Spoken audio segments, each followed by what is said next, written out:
All right, well, thank you for the introduction and the invitation.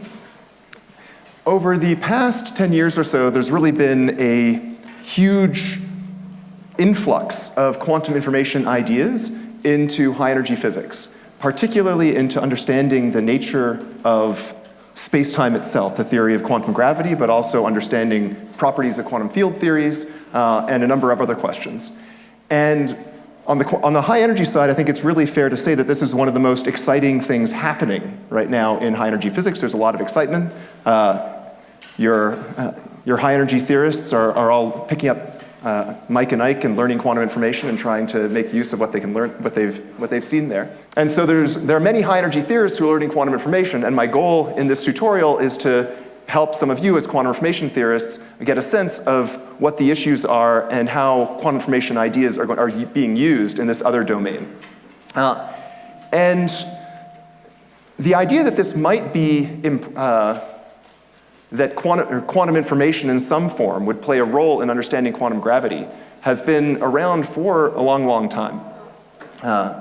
Going all the way back to Wheeler's group at the University of Texas back in the 1980s that actually nurtured many of the most important pioneers of quantum information theory.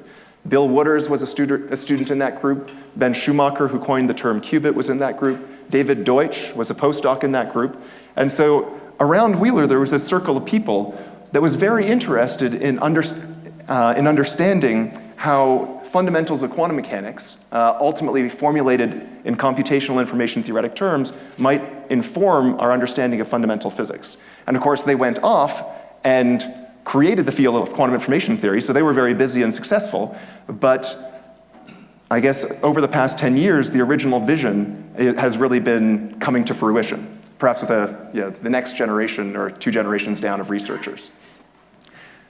So I guess we can just get started. I'll give a bit of an introduction to some of the ideas, motivating ideas before we start to get technical.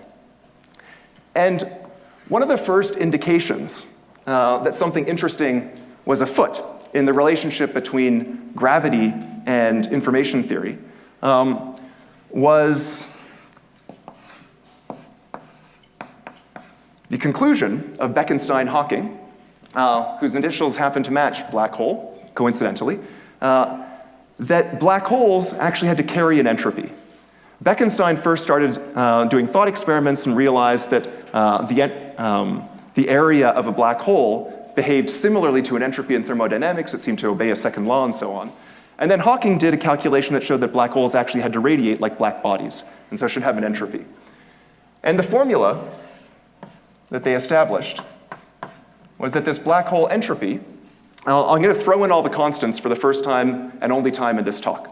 So there's a Boltzmann constant. And Boltzmann constant is an indication that this has something to do with statistical mechanics, right? There's the speed of light cubed. So there's an indication this has something to do with relativity, special relativity. In the denominator, there's a 4. So it has something to do with numbers. Well, okay. So there's G, Newton's constant, the strength of the gravitational force. So it has something to do with gravity, as it should. And there's an H bar. So it has something to do with quantum mechanics. So this formula, and there's something else. The area of the black hole horizon. So all of those pieces go into the black hole entropy. And it's an indication that somehow this black hole entropy should combine all of these elements in some interesting way. Geometry, relativity, quantum mechanics, gravity, statistical mechanics should all be there in explaining what this black hole entropy was. And it was a mystery at the time because as far as general relativity is concerned, black holes have no internal structure, essentially. Or I should say, have no microscopic degrees of freedom. A black hole has a charge and a mass, maybe angular momentum and so on, but no microscopic degrees of freedom. And so usually when you think of entropy, there are a lot of information theorists in this room. What is entropy? It's a measure of your uncertainty about the state. But if there are only a few possibilities for your state, you can't have a large entropy. And this entropy in general is a huge, huge number. And so this created the search for what the microstates of a black hole could possibly be. And they should be quantum mechanical microstates. And so that was the first indication. And this term right here is a very interesting term as well. The fact that it's an area, right? Because let's just think, oh, I did this wrong. I have to go to the other board immediately. I should have started at the top board. Okay, so let's suppose we have a box. Oops.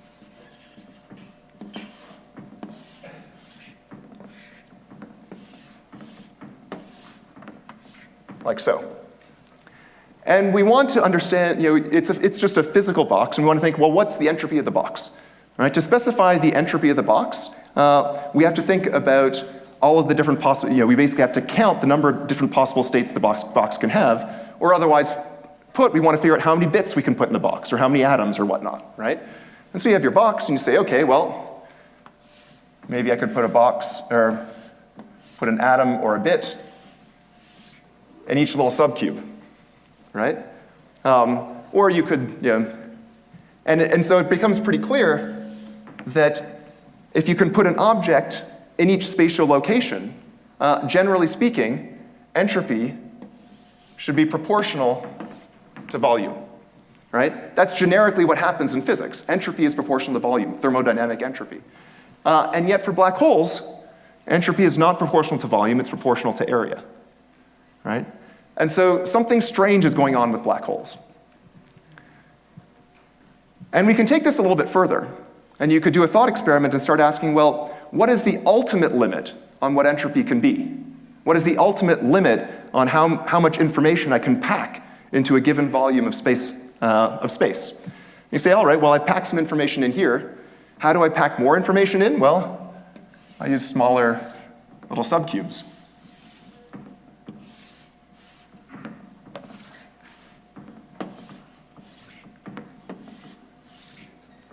And so you can increase, if you increase the density with which you pack your bits, you get a higher entropy. But of course, your bits have to be carried by some kind of matter, so you're really increasing the density of your atoms. And you do this some more and some more and some more. And eventually you reach some critical density at a given size, and the thing collapses, right? And it collapses to a black hole. So if we increase density,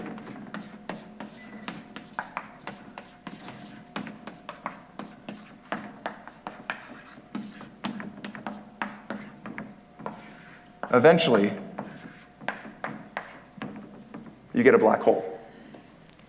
And so the fact that black holes have this funny scaling of entropy infects the rest of physics, because it means that the ultimate limit on information storage in any given volume of space is constrained not by the volume of that space, but by its area.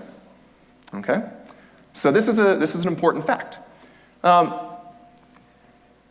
And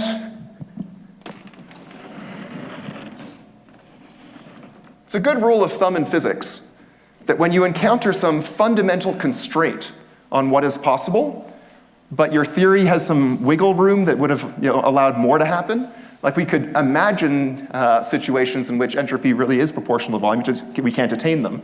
That suggests that in your underlying more fundamental theory, you should get rid of that freedom. If it's a freedom you can never exercise, that physically is not meaningful, then the underlying deeper theory should not have that freedom.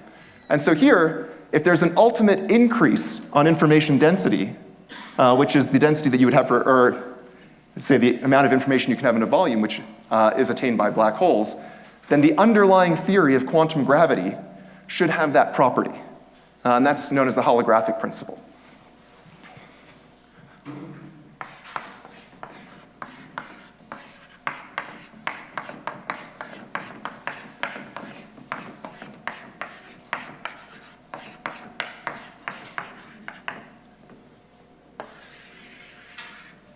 And there are different ways of saying this. So the more colorful way of saying it is that all of the information inside a given volume should somehow be encoded on the surface of that volume. So all information inside some volume should be encoded on the surface.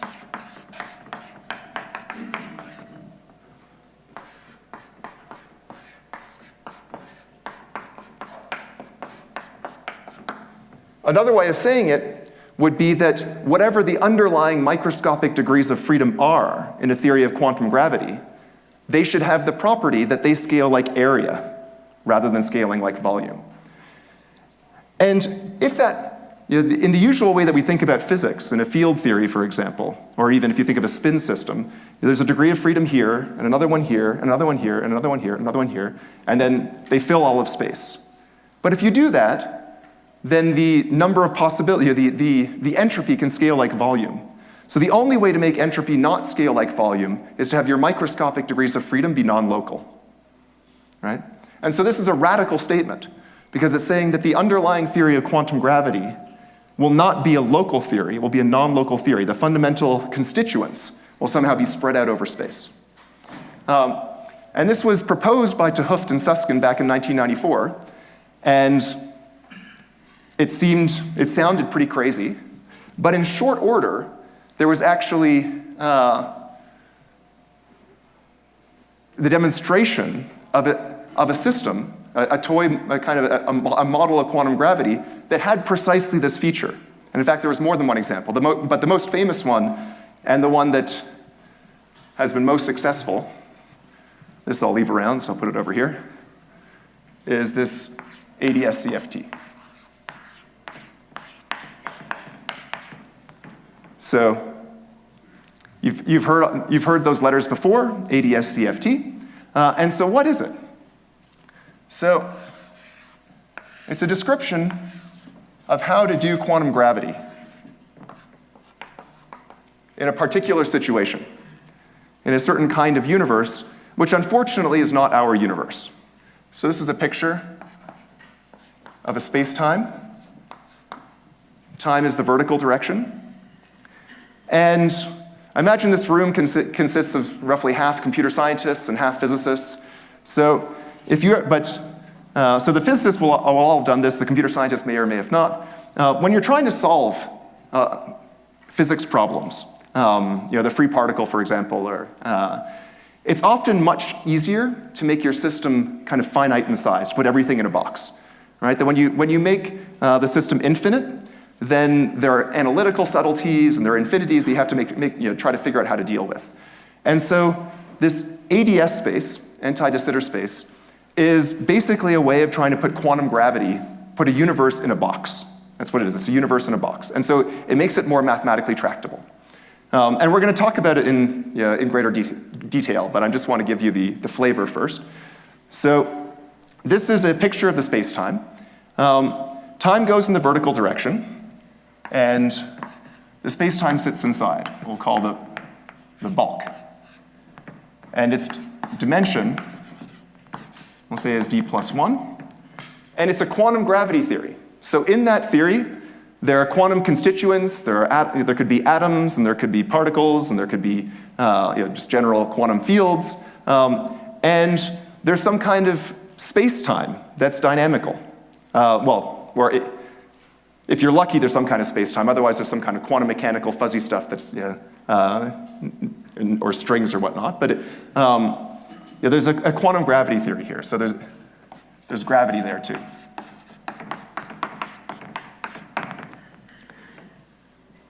And so you're interested in the quantum gravity of this space-time. You want to know how it behaves, right? You want to understand that theory. And one of the reasons, there are lots of reasons this is hard. There are lots of reasons why quantum gravity hasn't been solved. But the basic, if you've done any quantum mechanics, and everyone in this room has done some quantum mechanics, the basic issue is that that the stage on which everything happens, right? Your position and time, like the background, the metric, is now itself a quantum mechanical object. And that just makes life much, much more difficult. So in this situation, though, there's another physical system lying around. So on the boundary of this space, and the boundary here is this cylinder, right? So the time direction is vertical, and so spatially there's a ring in this picture. So on the boundary, oops, I've just been told that I've arrived at my destination. It's correct. So the boundary has dimension d, right? So one fewer spatial dimensions than the bulk. And it has no gravity in it, right? So just a standard quantum theory. And it's a quantum field theory, but you don't have to be disturbed by that. Just think of it as a ring of qubits.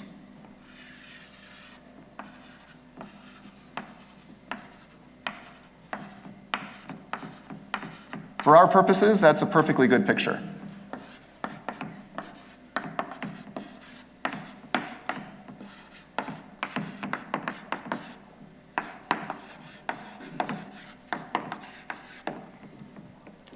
And so there's a ring of qubits, they have a Hamiltonian, and they evolve in time.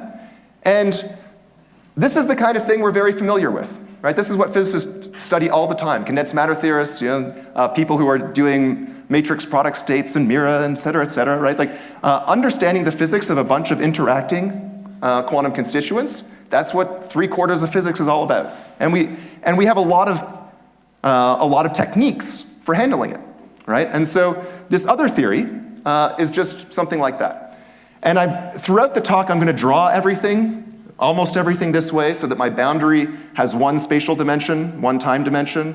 My bulk has two spatial dimensions, one time dimension. But the statements that I make are going to be more general, right? But just so that the words that I use conform with what's drawn on the board, you can think of things this way. So I'll talk about a ring. In general, it's a sphere, et cetera, et cetera. Okay, so it's a boundary theory, and it turns out it has some special symmetry. So it's conformal. It's a conformal field theory.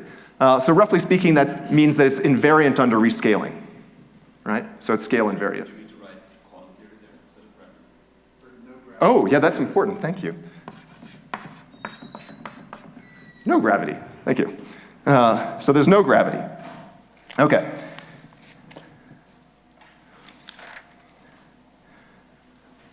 And so, very roughly speaking, ADS-CFT is about this.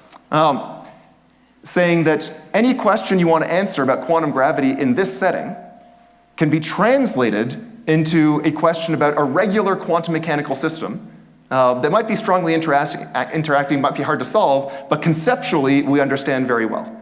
And so you can translate back and forth. And so this gives you a kind of a nice handle on dealing with quantum gravity, because you take your quantum gravity question, you turn it into a regular quantum mechanics question, you get your answer, and you translate it back. And that's the gist of what is done in ADS-CFT. Yeah?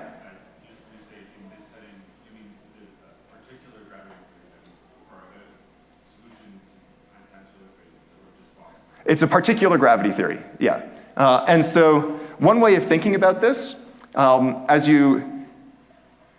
if you develop your dictionary between bulk and boundary, then the choice of boundary theory gives you a definition of a theory of quantum gravity, right? It gives you a prescription for how to calculate things.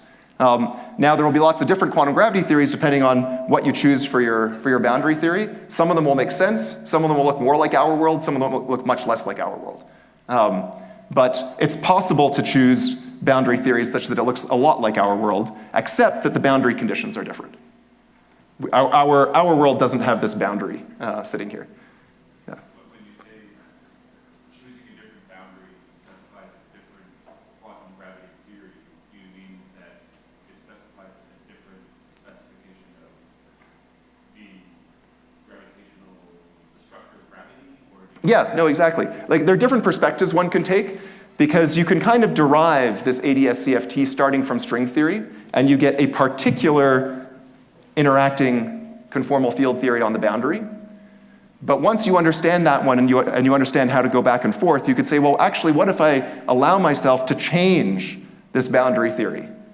Then I no longer necessarily get string theory in its usual form. You can get something else. And so that gives you kind of a way of thinking about different theories of what could be quantum gravity. Yeah. Other questions? Yeah. Yeah, precisely. Yeah. And I should say these are really supposed to be isomorphisms, right? And so they should have the same Hilbert space. They should have the same algebras of observables. There should be some isomorphism between those algebras, et cetera, right? These are really supposed to be the same thing. Now, if this is true, and there's quite a bit of evidence that it is true, at least mathematically, then it generates some some immediate questions.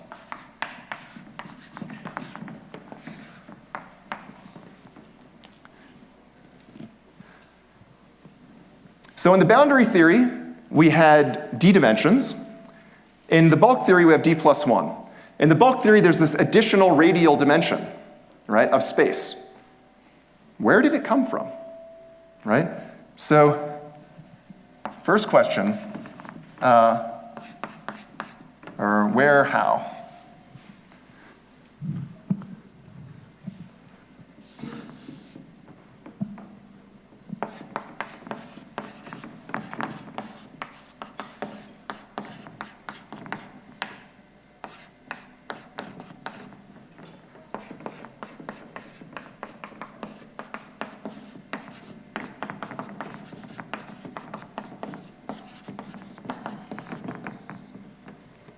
So that's an important and really deep question, right? That in our ultimate theory of quantum gravity, we expect space to somehow be emergent, right? From something less spatial or to come out of something else. And so here we have an example of a situation of space emerging. And so we want to ask the question, can we understand where that spatial dimension comes from? And by the end of the 3 hours, hopefully you'll have a better understanding of that. Apologize for continually unzipping my shirt further and further, but hopefully it will work better. So how does the radial direction emerge? Now, another question, which is maybe a bit of a version of the same question, but a closely related question.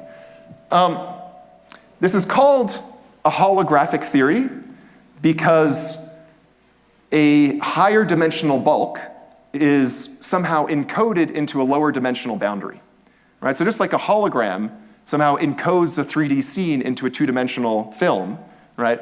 The holographic theory is encoding a higher dimensional bulk into a lower dimensional boundary. But if you do that, that means that somehow the observables corresponding to the interior of the bulk are mapped in some non-trivial way to the boundary. And it's not obvious how to ask questions about what's happening deep inside the bulk. So, how did I phrase this one? How to decode the hologram.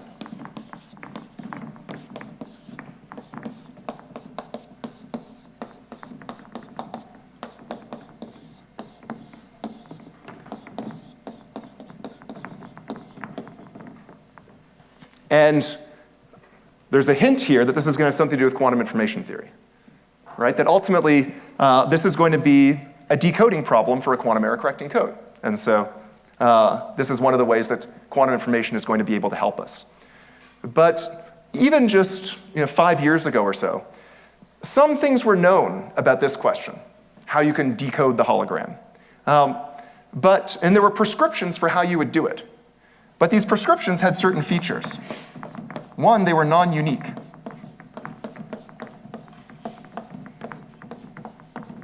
So if you wanted to ask the question, is there a star sitting at this point inside the bulk, right? That's a perfectly good question to ask of your quantum gravity theory. Is there a star there? There would be multiple ways. There's an observable corresponding to that. There are multiple ways of encoding the same observable in the boundary theory. But this is supposed to be an isomorphism. So how can there be multiple ways of mapping the same observable to the boundary theory? So that was, people were very puzzled about that. And in fact, that mapping was also nonlinear.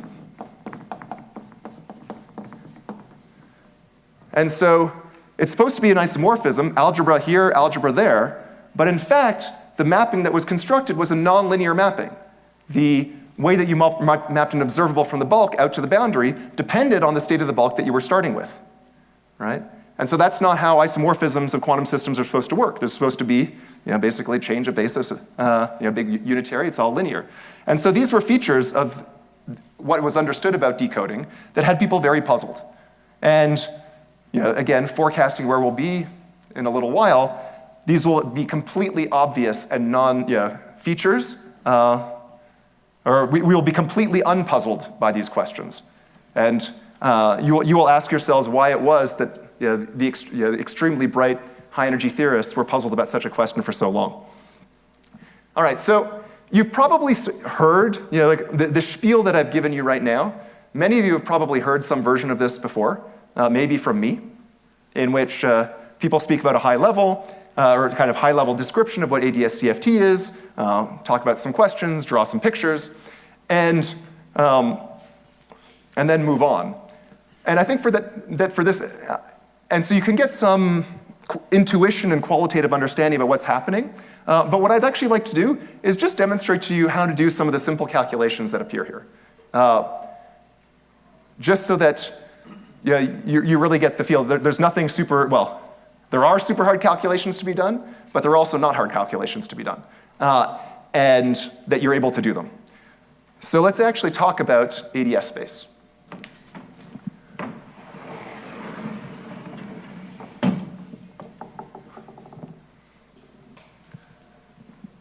So again, if you've never taken general relativity, you've probably seen things like this and not known exactly what they meant.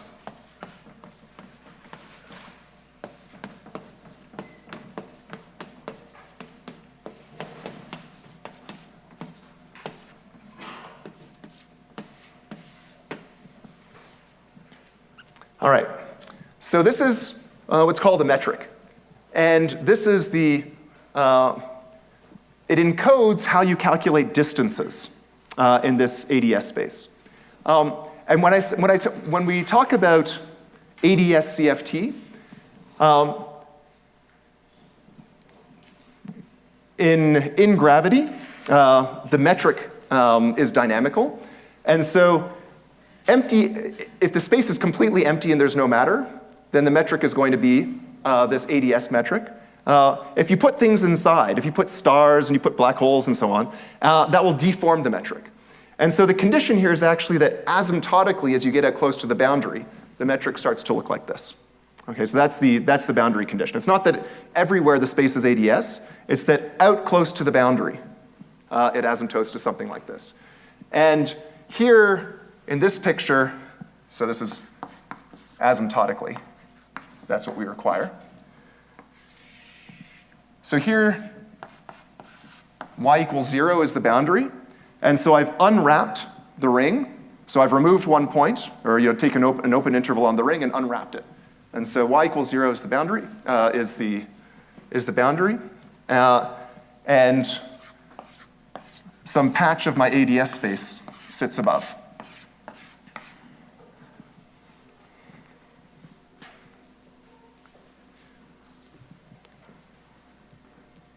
And so this is an indefinite metric.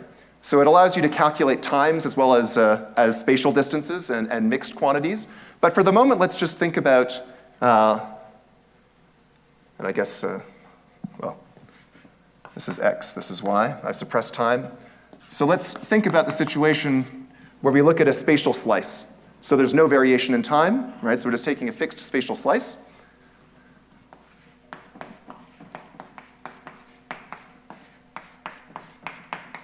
And then our metric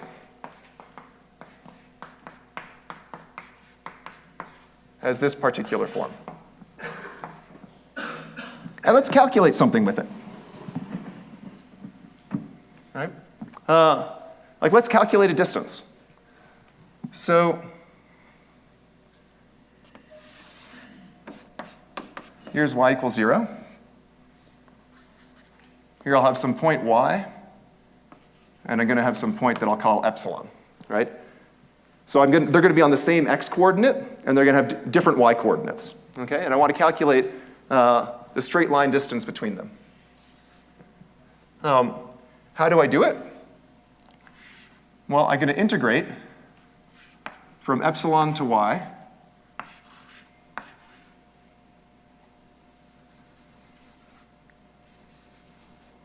My ds.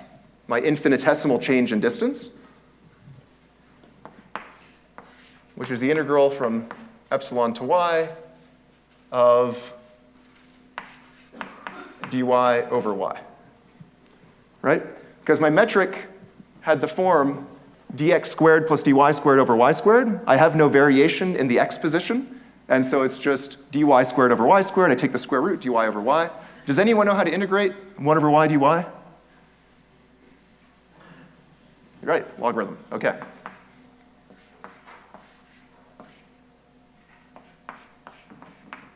So logarithm y over epsilon. So there's the answer, right? We've done a calculation in ADS CFT. We've calculated the distance between 2 points in ADS. And it's actually a very interesting answer, right?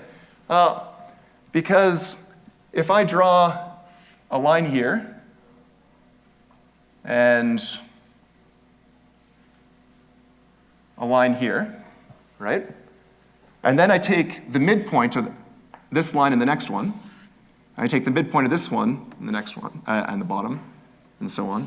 So each time getting twice as close to the boundary. Using this formula, the exponential shrinkage in the distance from the boundary just gives me linear increase in distance. So these are actually equally spaced lines in ADS, right? So these are equally spaced.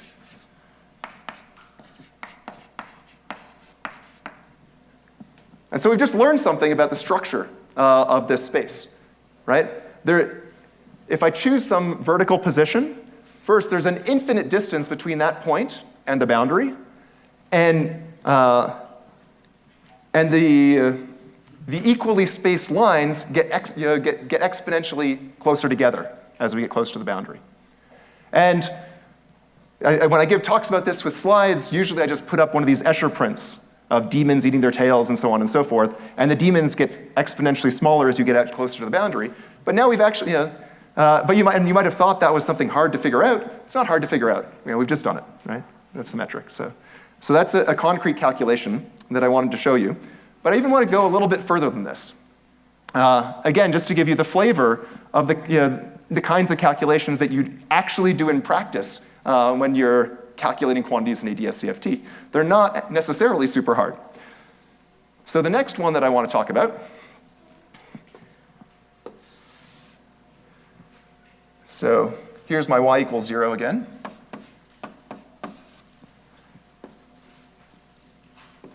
I'll choose 2 points. And I'm going to define a curve, say gamma of theta, that starts here and ends there, okay? And I'm interested in finding the shortest curve. Now, the one that is the analog of a straight line. Right, so you might have thought that the straight line distance between those 2 points would just be to travel along the boundary. But in the geometry of ADS space, it's curved. And so this, the shortest, the straight line way of traveling between this point and that point, the analog of a straight line is not the one that in coordinates is the straight line. It's going to be something else, right? And we can figure out what plays the role of a straight line in ADS space by figuring out what the shortest path is between those 2 points. So we have to think about the distance, which is going to be the integral, say from, I'll just choose some parameterization, 0 to pi. This will be angle 0, angle pi, of ds by d theta, right?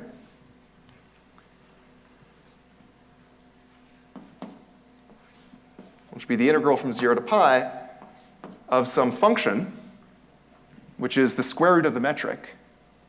So it's a function of y.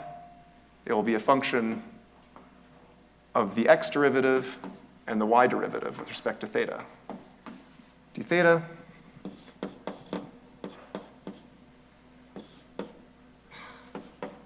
where f is 1 over y, the square root of x dot squared y dot squared, where dot means differentiation with respect to theta. All right, so that's how you calculate that distance. If I fix a curve gamma, right, then you have to actually do this integral to figure out what the distance is.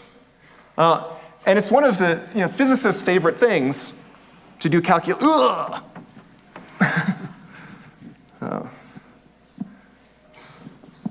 figure out how to extremize quantities. And again, if you are a physicist, you have done this ad nauseum. If you're a computer scientist, you may not have. And so I'd like to just illustrate the calculation. Right? So you can really see these are the kinds of calculations one ends up doing when you're doing ADS-CFT. So we want to minimize S.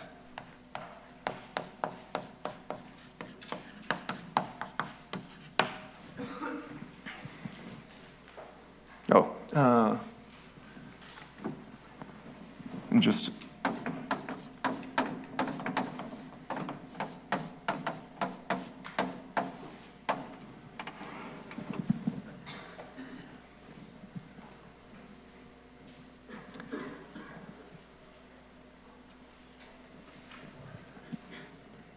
so what we're going to do is we're going to think of a curve gamma, which is some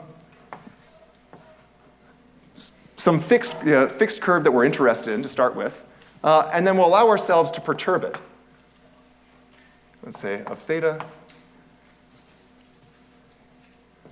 So it's a curve plus some constant epsilon times some perturbation to that curve.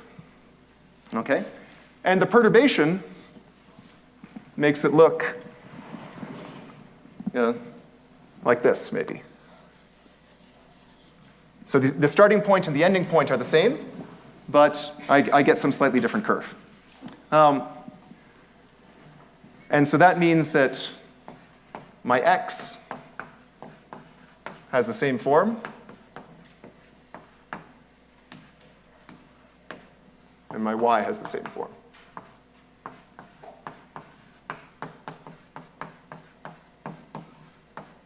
Like that. And if you want to figure out what the extremal gamma naught is, the one that will give you the shortest distance, what you can do is you can just solve the equation. How does the length differentiate the length with respect to epsilon and try to set that to 0? Because if you differentiate the length with respect to epsilon to 0, that means you're at an extremum with respect to perturbing by these eta paths, right? And I don't fix eta in advance, right? I want to figure out what the condition is for this to be 0 for all possible eta, right? So, and that's the calculation that physicists do, right? People learned how to do this back in the 18th century. This is the calculus of variations. And how are we doing for time? I think if you haven't done these kind of calculations, I think it's worth just going through it a little bit quickly, just so that you will not be intimidated when you see these things. Yeah? Question about the previous calculation. So it seems to me you calculated the distance between two arbitrary points, right? And having just having the same x coordinate, but different y coordinates. But what is the physical meaning of this? Because say if I'm in space and I want to measure distance, if I want to measure coordinate of anything, I'll measure the distance. So what does it mean when I'm saying the distance between 2 points is this logarithmic function? I'm just going to come a little bit closer to hear the. So I know that you're asking what it means to measure the distance, but I want to get the. I say distance I can understand, but what does it mean to coordinates? Like what does it mean physically to the coordinates that this logarithmic function is?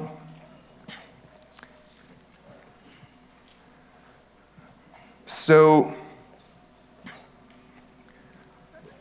the coordinates themselves don't mean anything, right? So you're free to choose whatever coordinates you want, and there are certain features that will be independent of coordinates, right?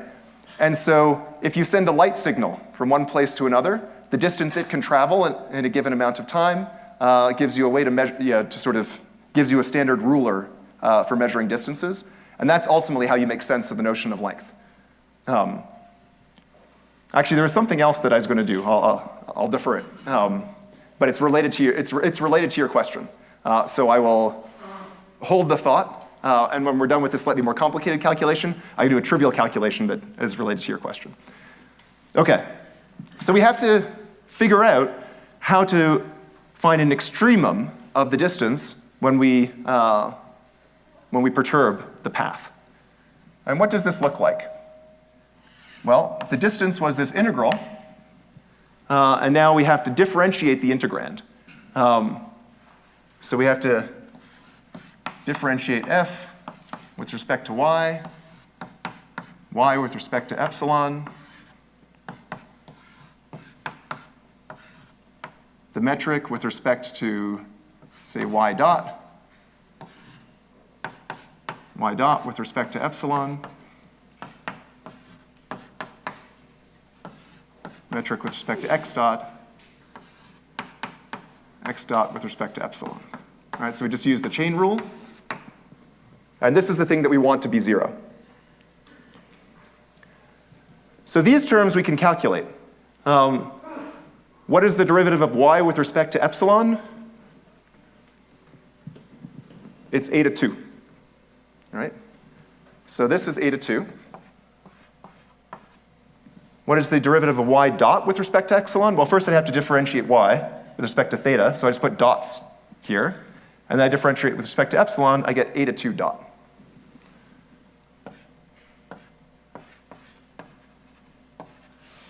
And for the x dot, same thing, a to 1 dot. OK, so we've done those derivatives. And then we have these f's, right, derivatives of f.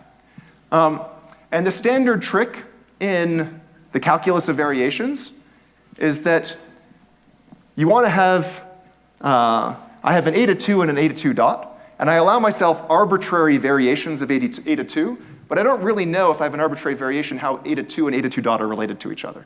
So I want to write everything in terms of a to 2. How do I do that? I integrate by parts.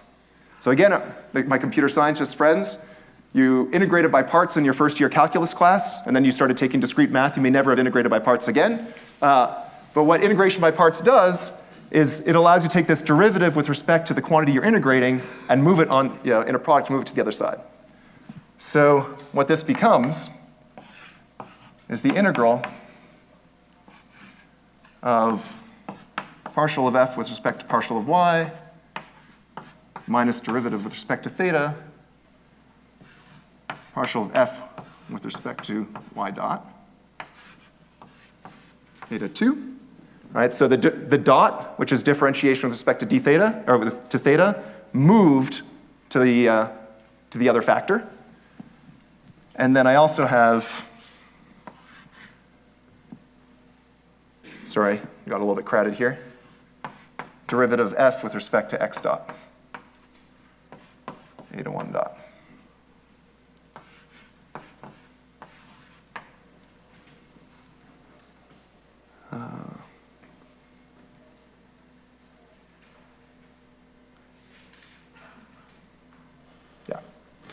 Okay.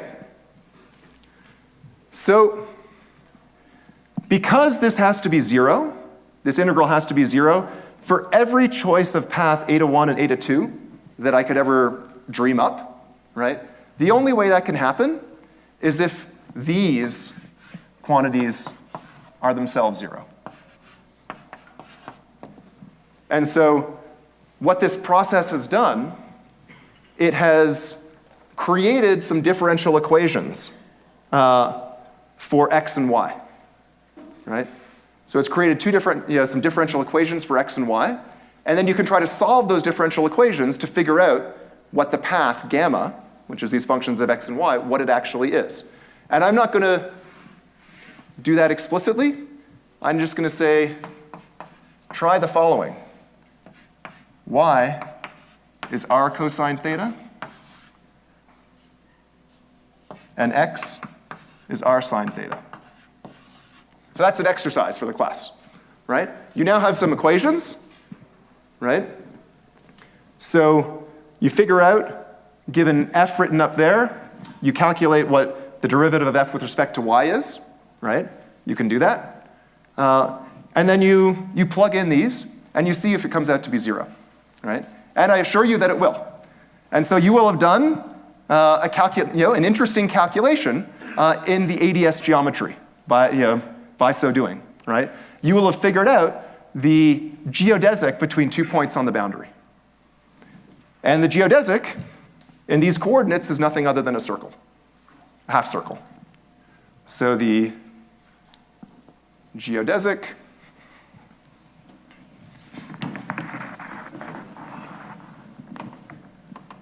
looks like this.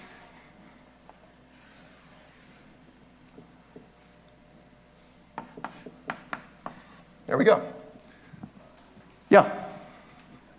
Might be a simple question, but I didn't quite understand what the slice corresponds to in terms of that cylinder that you've drawn with time on the axis.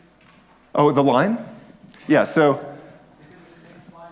yeah, I think I understand the question. So what I'm, way up at the top there, I'm saying that time is just, I'm saying dt is 0, which means I've just fixed some slice of time. So think of it, for example, maybe I just have that slice at the top of the cylinder, so it's now a circle. But then I've done something else just to make my life simpler still. I'll just do it over here.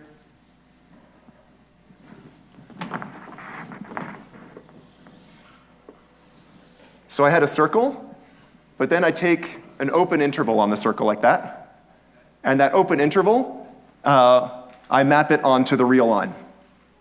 Right, so there's some mapping to the real line, and then I'm left with this situation. Once I've done that, this is. Sorry? The y coordinate is basically the radial coordinate, because the y coordinate takes you away from the boundary, and the x is the coordinate along the boundary. Yeah. Yeah. Are there other questions about that? Now, one thing to notice, no one stopped me on this, but where do I have my half circle? Up here. Yeah. So maybe you're just switching variables here, but why isn't the length of this geodesic curve infinite? Yeah, my hearing is just not very good, actually. Why isn't the curve infinite? If I meant y. Oh, it is. I was about to say that. Yeah, it is infinite, right? So we saw when we just took the straight line from y out to the boundary, that a straight line going out to the boundary will have infinite length. And so this half circle basically becomes a straight line going out to the boundary, and so its length is infinite. So when I said we were finding the shortest path, that wasn't really quite true because the length of the path is infinite. But it is nonetheless the geodesic path. It's the path that corresponds to a straight line. And if you want to make if you want to make it have a finite length, what you could do is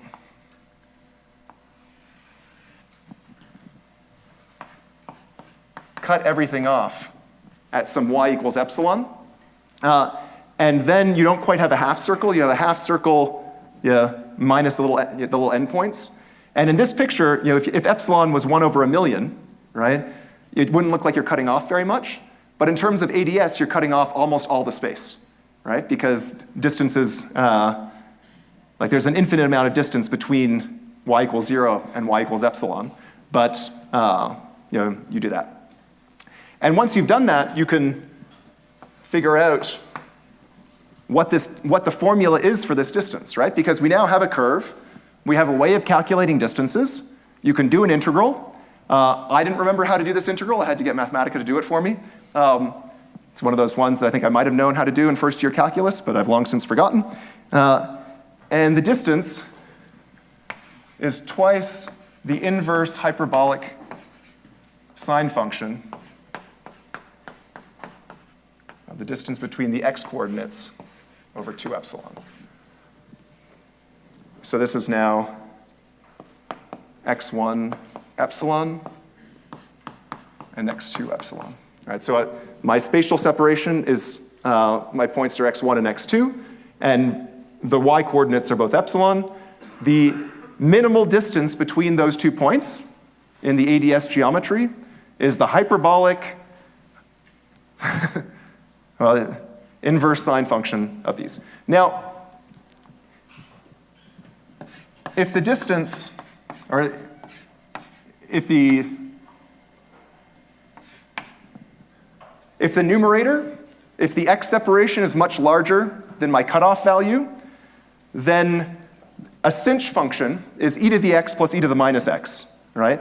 And so if I'm exponentiating something large there, then the e to the minus x doesn't contribute.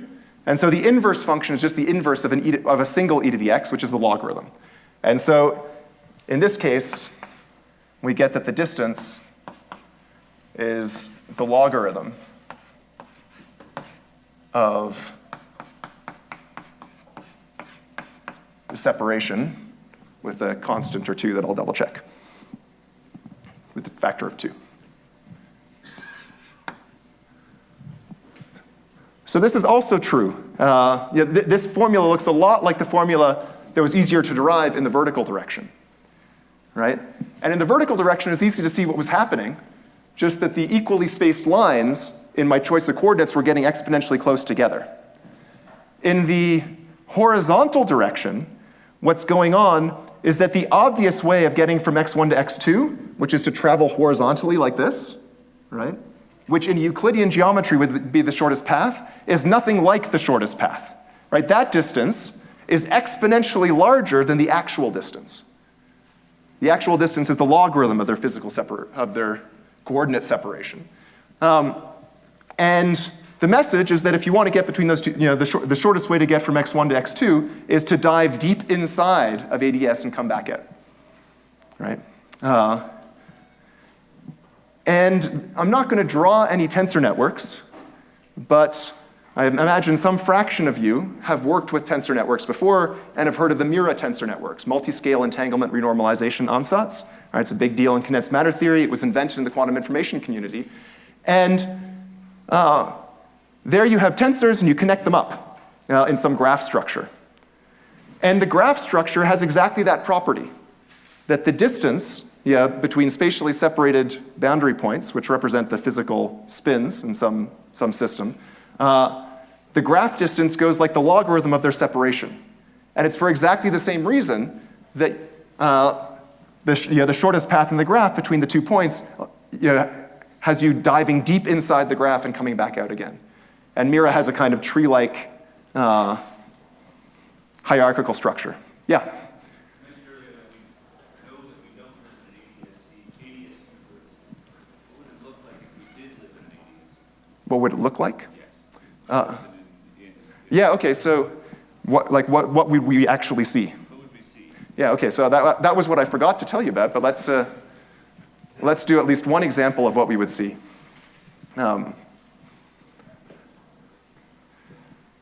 So the distance to the boundary is infinite.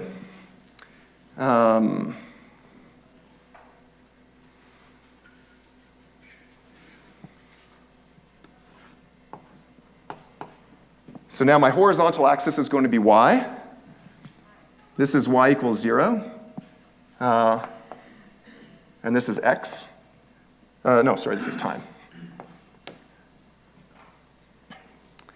So now I ask you to think about what would it look like in ADS if you stand pointing at the boundary, you have a laser pointer, and you aim your laser pointer out at the boundary. You ask, what's going to happen, right? Now the boundary we've calculated is infinitely far away. So your first reaction might be to say, well, I shine my laser pointer at the boundary, and that laser just it never gets there, right? Because it's infinitely far away. But we can work this out, and the answer is more interesting than that. All right, so we have to go all the way back up to the top of the board, and let's say that I start off at my y coordinate is y0. And I shine my light towards the boundary. What does that mean? I shine my light in the negative y direction, right? And how quickly does it travel? It travels such that I'm setting the speed of light is equal to 1. So my dt is equal to my dy, right? So for light, dt equals dy. Throughout, I'm setting h bar equals c equals no.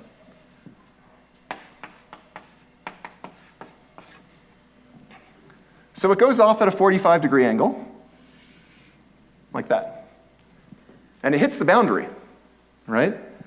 And if I say impose some reflecting boundary condition, it comes back, right? And because this line is at 45 degrees, the total time separation is 2y0, right? So if you shine your laser pointer out towards the boundary, you actually get the reflection in finite time. And how can that be possible? Well, in addition to the spatial coordinates getting compressed as you get out towards the boundary, time is running faster. Yeah?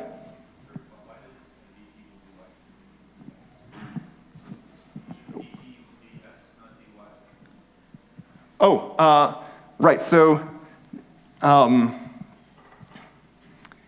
light travels at speed c, right? So if I have some light, then its position as a function of time is the speed of light times time, right? And I'm just saying the speed of light is equal to 1. So then y equals t, yeah, basically. Does that make sense? No, okay. This is worth understanding. So let's think about this line segment. It's a little bit simpler, the one up top. So there's light traveling out from y equals 0 in the positive direction, right? So what is the formula for how it will travel? It's just that y is equal to c, and this is some t1, t minus t1, right? I mean, you actually have to, you would have to confirm this, but this is what it will do. Like in flat space, this is what light will do. And because the x and the y coordinates are all multiplied by the same y out front, the metric doesn't affect this. So this is how light will travel. The y coordinate will always just be proportional to the time coordinate, with the speed of light. And I've chosen the speed of light to be 1. So it's just t minus t1. And so my infinitesimal y increment will just be the same as my infinitesimal t increment. Yep.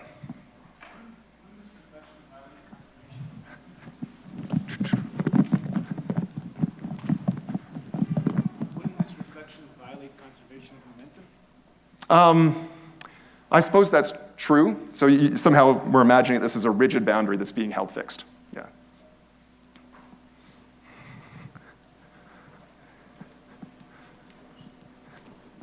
So some race of hyper-intelligent beings have rigged up this setup. If you want to think of it in terms of science fiction, you could also imagine that some race of hyper-intelligent beings just prepared this ring of some exotic material, and then we as people evolved in the effectiveness, so that the ring, there was no gravity to start with.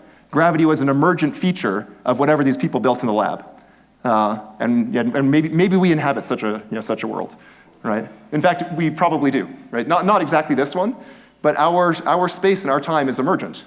All indications are in some similar way. All right. And so this is at least one feature of what you would see, that light can get out to the boundary and back in finite time. And this is another reason that ADS is useful, because it means that things come to equilibrium, right? That if you put something inside ADS and you let it sit there for a long time, if it radiates and whatnot, the radiation will come back and it can all come to equilibrium like a closed system. as opposed to flat space, right, where your radiation can just escape forever. And so this is another way that ADS is nice to work with. Okay. Yeah. Before we move on, so you're talking about like the y coordinate as a distance here. Where does that leave our notion of logarithmic distance that we talked about earlier? So the way that I should really say this is that light travels along paths in which ds is equal to 0. Right? Those are that's what's called a light-like trajectory, a path that has ds equals 0. And if you want to find out what light does, then you search for those paths. And by construction, we've made such a path. Yeah. Yep. How would black holes be different than ADS? How would black holes be different? Well, so as I was just saying, if you have a large enough black hole, I didn't talk about black hole evaporation, but Hawking told us black holes evaporate. In empty flat space, black holes will just evaporate away to nothing, as far as we know. In ADS, the radiation from the black hole will hit the boundary and bounce back, be reabsorbed by the black hole, and so a black hole will be stable, unless it's really small. Right? If it's really small, it could evaporate before the light gets out to the boundary and comes back to come into equilibrium. So there's some critical size, which makes the black hole stable. So that's one way that it's quite a bit different. Okay, so I wanted to do this. This is not quantum information at all, but I feel that as a quantum information theorist, if you've ever sat in talks about the intersection of quantum information and high energy physics, that people use words that elide exactly what I was talking about on the board here. And most of the calculations that you need to do to actually put concrete terms on what people were talking about are the calculations that I've just shown for you, right? And part of the message was just to illustrate, these are not super hard calculations, right? Okay, so I had to do some integral that I had to plug into Mathematica, but that's not really such a big deal, right? Which isn't to say that there isn't hard stuff being done, but much of it is not so bad. And so in practice, actually, one of the ways that ADS-CFT is very heavily used is that you have the boundary theory, which is some strongly interacting quantum field theory, and you don't know how to solve it. And so you translate the question to a geometry question, and you're calculating geodesics, et cetera, and actually the geometry questions are much easier than the quantum questions. And so that's actually frequently what is done. That's one of the heavily used applications of ADS-CFT. But I should move on, since we're already an hour into this, and now talk about something called the Ryu-Takiyanagi formula.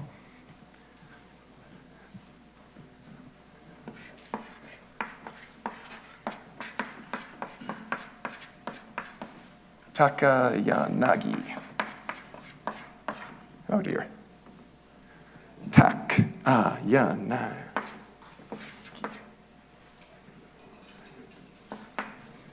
Oh.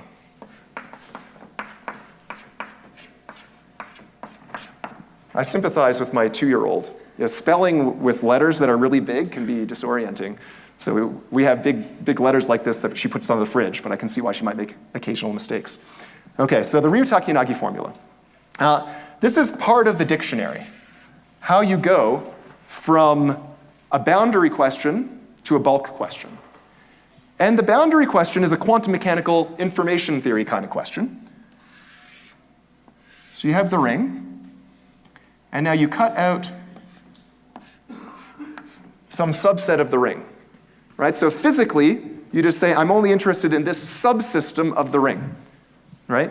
Like again, remember that, or picture it as a ring of qubits, like I was talking about there.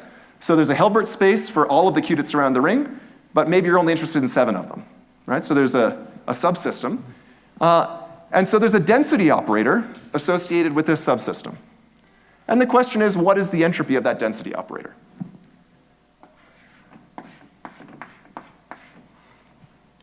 And they conjectured a formula back in 2006 based on some examples. And what they said was there was a constant, 1 over 4 g Newton. If we go back up, if it's still around, No, I erased it. So the Bekenstein-Hawking formula had a 4g Newton in the denominator, and then it had h bars and Boltzmann constants and speed of light, and I set all those other ones equal to 1. So that's all that's left. And then what you do is you think about curves that start and end on the endpoints of A like that, and you take the minimum over, these are curves gamma, the minimum over gamma of the length of gamma. Okay?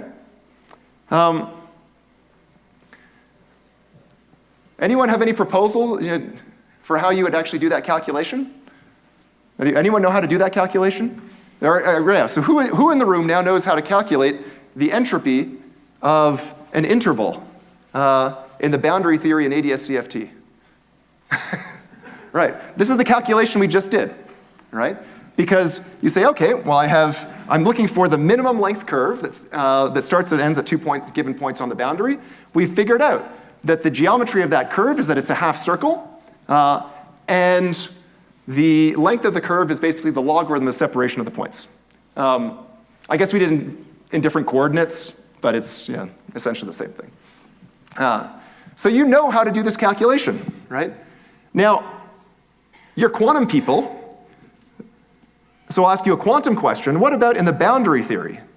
Who knows how to diagonalize the boundary density operator and sum up minus trace of rho log rho for all the eigenvalues to get the entropy? Yeah, so a few people actually do. But that's a much harder calculation, right? And so this is an example of what seems like a pretty hard calculation reducing to something really quite simple on the ADS-CFT side. Now, it's important I say minimum over gamma. I was a little bit, yeah. How do we apply this calculation directly when we have the epsilon cutoff here? But it doesn't seem Yeah, so that's a good question. So the epsilon cutoff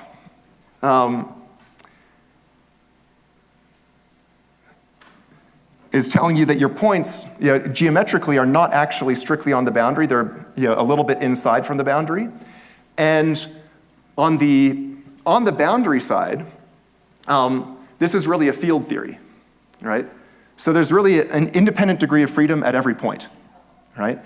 And in quantum field theory, nearby points are entangled. And so if you have an infinite number of points between any two separated, between these two guys, there's going to be an infinite amount of entanglement. And so the fact that the length of this curve is infinite is a statement of the fact that this entropy is actually always infinite, right here. But you can make this entropy finite by saying that instead of really talking about a quantum field theory, let's discretize it, like I did right there, right? So that they're actually just finite points and they're physically separated in such a way that as long as I zoom out enough, it's described by the field theory, right? So that puts you in this regime where the separation of the points is much larger than the cutoff value. And then you can make a direct correspondence between cutting off the ADS space with this physical epsilon and cutting off the field theory by saying you can't zoom in too far. Yeah, is there a good question? Yeah. Yes? Is it generally the case that the path solutions are simple things like arcs in H? I guess I would say generally no, right? That if you just have, if you just drop in some matter, more complicated matter configuration, then to calculate these geodesics, you probably are going to have to do it numerically. But in some nice situations, you can get, you can extract some function that you know how to deal with, or you can, and much more frequently, you can at least extract the asymptotic behavior in many situations for what you're interested in, if not the precise functional form. Okay, so I'm going to put a little symbol here. I'm going to minimize over curves gamma that are somehow related to A. And what gamma related to A means is that they are, this is a math term, homologous. Okay, yeah. A quick question, so the state here is the ground state of the boundary, or? Oh, good question. Not necessarily. So if the boundary is the ground state, then it turns out that the corresponding geometry is ADS. But this works, as far as we know, provided that the bulk theory has some nice geometrical description. And I should say, well, I'll say a little bit more about this. So examples are thermal states of the boundary theory. The thermal states are actually states where you have a black hole sitting in ADS. And that's a case where you actually can write out exactly what the form of the geodesic is.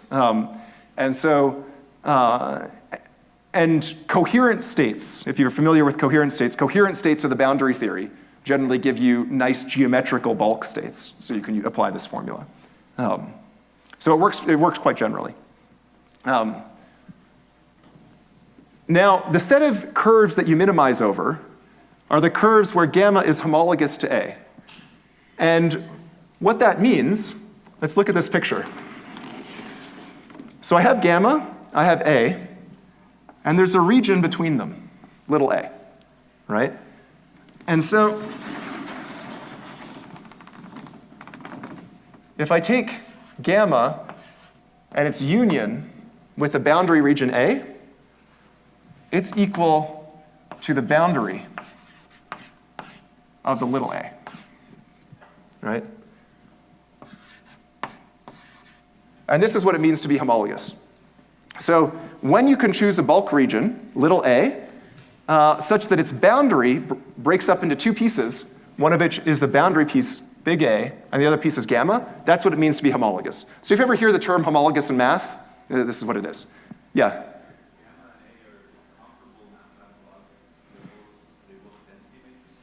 Oh, I'm sorry. No, gamma, yeah, so I'm sort of abusing notation here a little bit. A is a region of the boundary, and so there is a density operator, I'll call it rho sub A.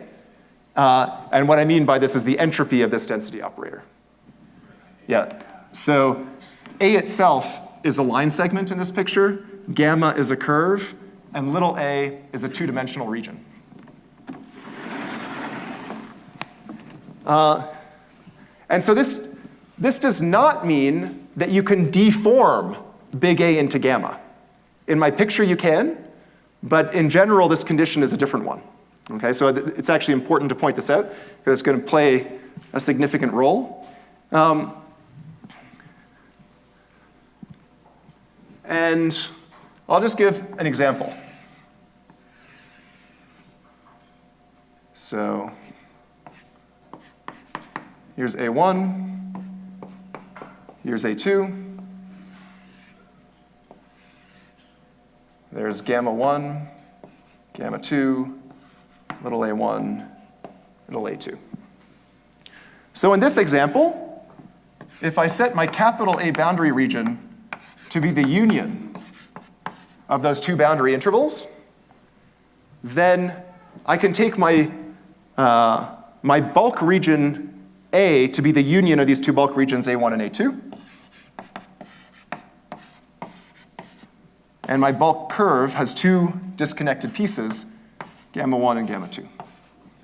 And if the line segments have the geometry that as I've drawn them right there, this is actually how you would calculate the entropy of A by summing up the lengths of these two curves.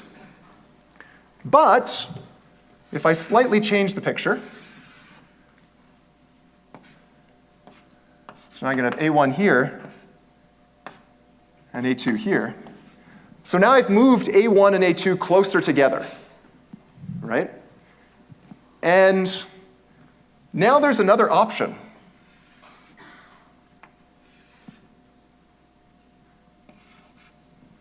My little a could look like this, right? Because if I have this gamma 1 and this gamma 2, gamma 1 and gamma 2 with A1 and A2 together are the boundary of little a. So this is a situation which is consistent with the definition of homology. So this gamma, consisting of the union of these two pieces, is also homologous to A1, A2, right? That one is, and so is this one. So the dotted lines correspond to the picture on the left, but they're actually, in this situation, there are two cases that you have to think about. So homology gives you two options. In the first option, you just are deforming the boundary line segments.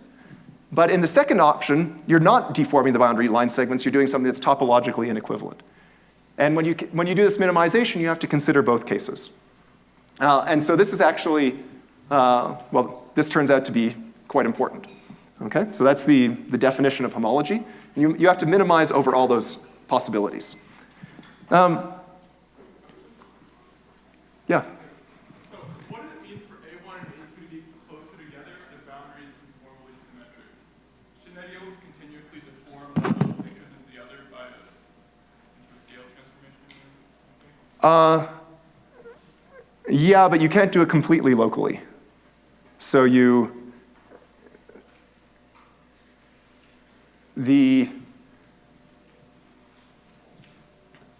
when you do that transformation, it turns out that the choice of which of these two options gives you the smaller length will remain an invariant property. So you don't have complete freedom to just willy-nilly rescale the boundary. You have to rescale it in such a way that you preserve certain features of the metric. Yeah. Yeah. When your explanation assumes edge safety, do you expect this holds for any bulk having co-boundary? For any bulk having? When you bulk having boundary, do you expect this formula holds? Any bulk in the quantum gravity setting of ADS-CFT, yes. Yeah. Yeah. Other geometry than ADS may have boundary, right? Oh, I see what you're asking. Yeah, so that's a complicated question. I think in general the answer is no. And it's a very active area of research right now to see to what extent we can generalize what we've learned here to other kinds of geometries. Yeah. So we hope that some aspects will survive, but it doesn't translate word for word. Okay. So I'd like to demonstrate something that you can do with this calculation very straightforwardly of an information theoretic character. And I guess I'll start at the top.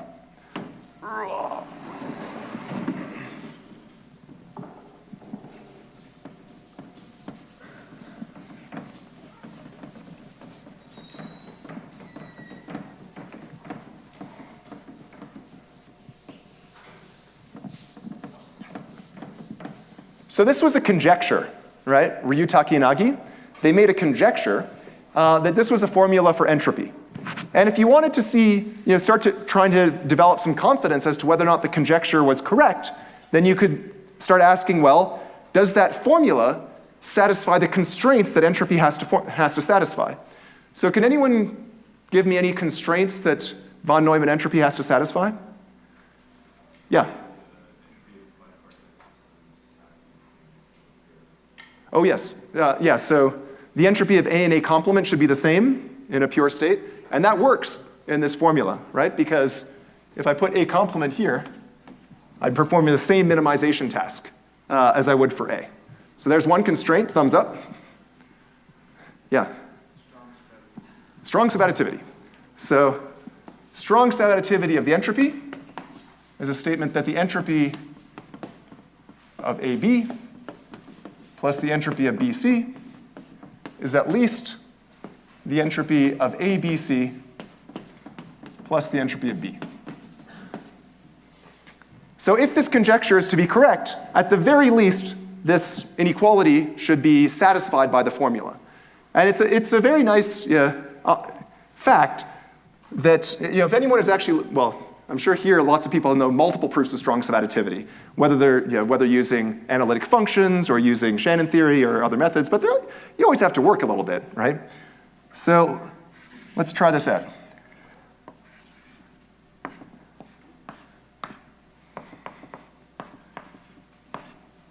We have three boundary regions, A, B, C. And I'm going to write down what's on the left-hand side of the inequality now. The entropy of AB is given by the length of that half circle. The entropy of BC is given by the length of that half circle.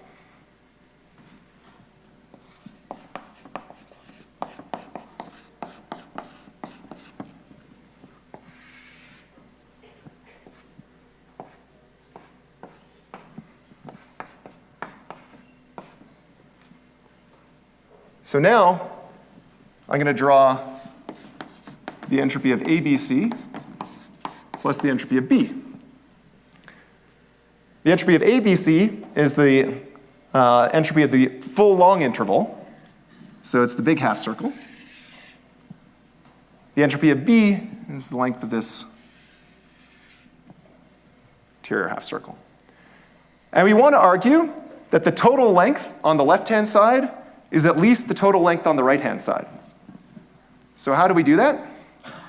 Well, I look at this left-hand picture and say, well, I'm going to draw another curve. I'm going to reconnect the line segments that I have available like this, right? And that piece gives me a curve which is homologous to ABC, right? But the one on the right-hand side is the shortest of all possible curves that are homologous to ABC. So this one is not the shortest one, right?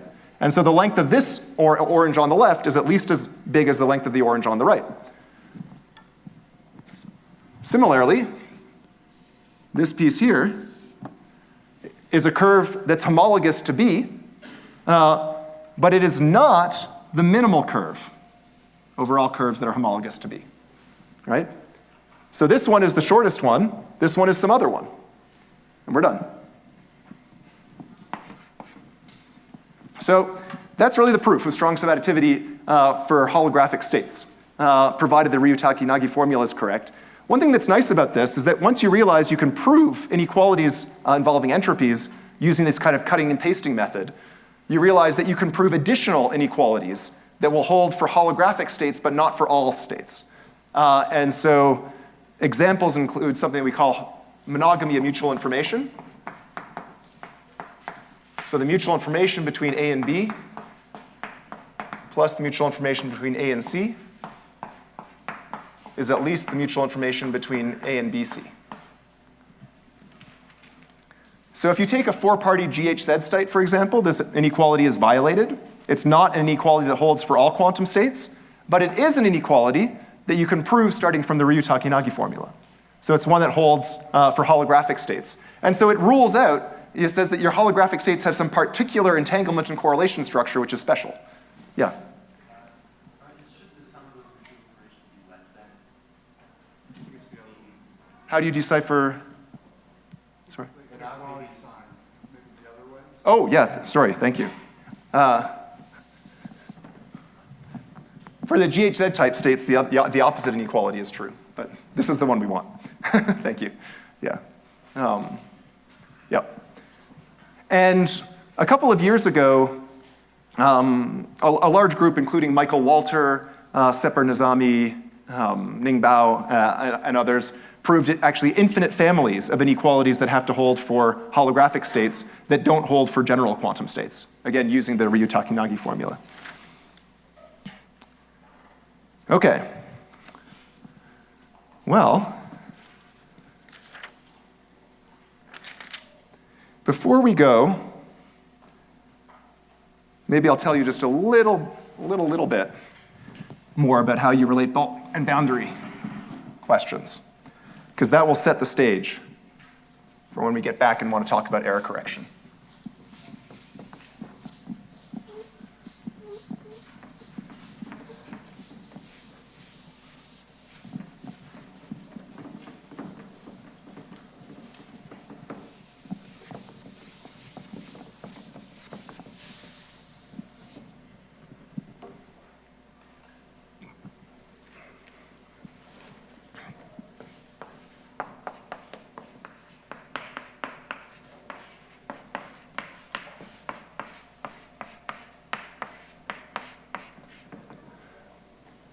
So I should say at this point we actually have some, I won't call it a proof, because it rests on aspects of ADS-CFT that are conjectural, but aspects of ADS-CFT that are very, very strongly believed and verified in many cases. If they hold, then you can prove that this,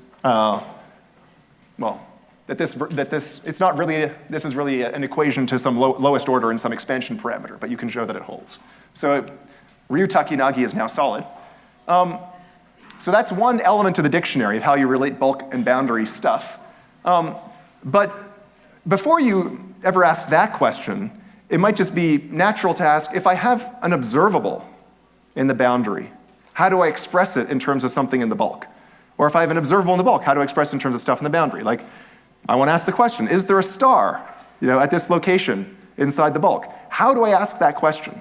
Right? That's just a question of saying I have the algebra of observables, how do I map them back and forth? Right? Pauli operators at particular locations, creation or annihilation operators for harmonic oscillators that are sitting inside, et cetera, et cetera.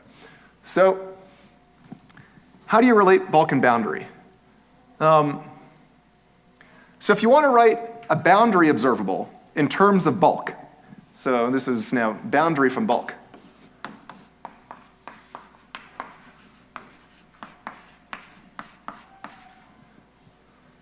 That, it turns out, is fairly straightforward.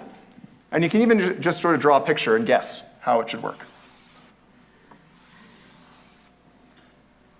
So now suppose that I have some coordinates, r and theta.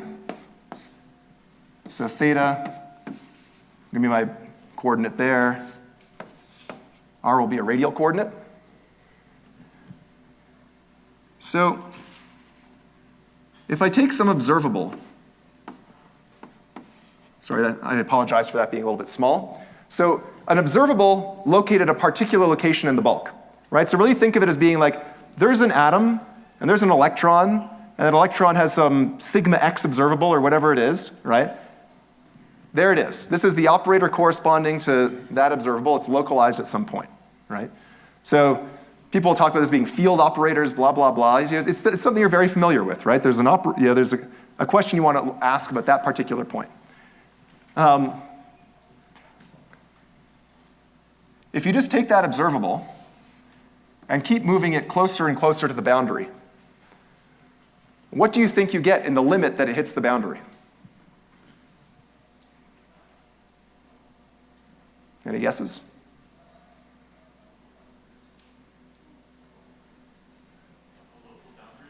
Yeah, you get a boundary observable. So script O of theta, right? Up to some rescaling. So if you take the limit as r goes to the boundary of this observable which is located in the bulk, and you rescale it, there's some there's some rescaling that has to happen to keep it properly normalized. Then you get a nice boundary observable. And so this is called the extrapolate dictionary, right? You extrapolate from the bulk out to the boundary. And so this is how you can construct boundary operators from the bulk, right? Like, it's pretty intuitive and pretty easy to use, right? So if you have some particular observable that you're interested in the boundary, you just have to try to work this backwards to figure out how to express it in terms of the bulk, in terms of operators that are close to the boundary. Yeah? So is there like an independent definition of boundary operators, or is it just the limit which is defined to be boundary? Is it an independent definition?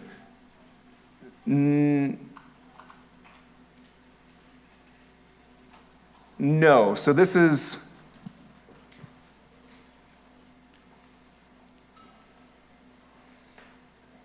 I mean, there's some stuff, I guess, under the rug here a little bit, because they're, I guess, they're different Hilbert spaces. But the method of, I don't want to say too much about this prescription. I guess it's something that you can make sense of fairly straightforwardly.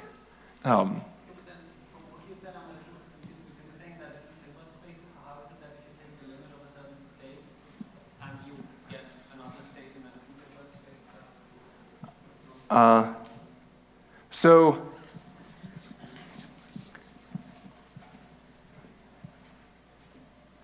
yeah, so I mean, you're right. That, like, there's another level of correspondence that has to happen, right? That this prescription here gives me some observable in the bulk theory, which is independent of the radial coordinate. And somehow it's an observable that seems to be acting out in terms of the boundary degrees of freedom. And so you need to know a little bit more about how to relate boundary degrees of freedom in the bulk to boundary degrees of freedom, or to actual degrees of freedom in the CFT. So there's a little bit more to say there, but that portion can be done. Basically, I just wanted to tell you, though, that this aspect is well understood. This is technology that has been developed since 1997 when Maldacena first started working on this, and there's lots to be done, or lots that has been done. The opposite direction is much more complicated. And I should let you go because it's break time, and when we come back, we'll start talking about the opposite direction, and that's where quantum information really comes in.